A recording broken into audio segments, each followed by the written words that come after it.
Sasakyan sa Maynila. Illegal. Ayon sa LTFRB, ilang pasaherong apektado.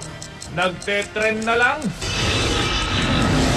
Lalaking bystander, patay matapos tamaan ng ligaw na bala sa insidente ng pananambang sa San Juan. Suspect, naka-uniforme umano ng pulis. Exclusive. Leader umano ng malakihang budol-budol gang na ng biktima ng ilang mayayamang negosyante. Arestado sa Bacoor, Cavite. Pamamaril at pagpatay sa lider at isang miyembro ng Osamis Robbery Hold-Up Group. Sinadyat planado. Ayon sa DILG Secretary, dalawang pulis na nadadawit, sinampahan ng reklamong murder.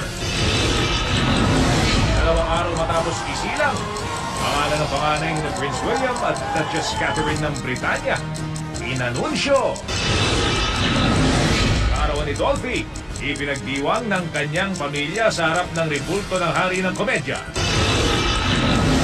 Matapos si LeBron James, dalawa pang NBA stars, nasa bansa ngayon.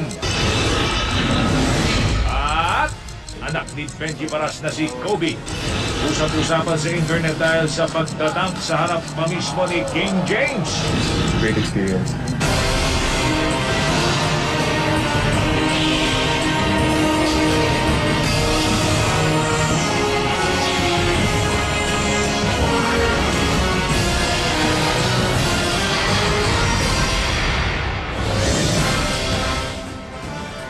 Ang inyo po nakikita ay nadiskaril na trend sa bansang Espanya. Hindi po bababa sa 77 katao ang nasawi sa trahedya na yan.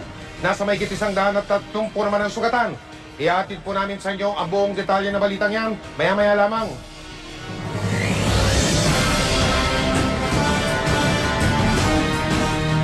Magandang gabi, Luzon, Visayas at Mindanao. Illegal, ayon mismo sa Land Transportation, Franchising and Regulatory Board ang ipinatutupad na bus ban sa Maynila. Labag daw kasi ito sa prangkisang inisyu sa mga bus at hindi raw ikinonsulta sa LTFRB. Pero hindi na tinagalukan ng pamahalaan ng Maynila. Ang mga mahuhuling lalabag sa ordinansa, titikitan pa rin daw. Mula sa Maynila, nakatutok live si Victoria Tulad. Victoria. Mel, Mike, nandito tayo ngayon sa boundary ng Quezon City at ng lungsod ng Maynila at partikular na itong Vimapa Street Intersection at Magsaysay Boulevard. Kung noon, Mel, Mike, yung mga bus para makapasok o makapunta. Susunod, isang ginang sa San Fernando sa lalawigan ng Cebu. Arestado matapos niyang ilibing umano ang bagong silang niyang anak. Ika-85 anibersaryo ng kapanganakan ni Dolphy. Ginunita ng kanyang naiwang mag-anak at mga kaibigan.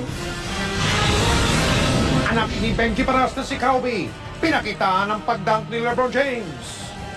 Ito na! Oo! Ito ang 24 oras.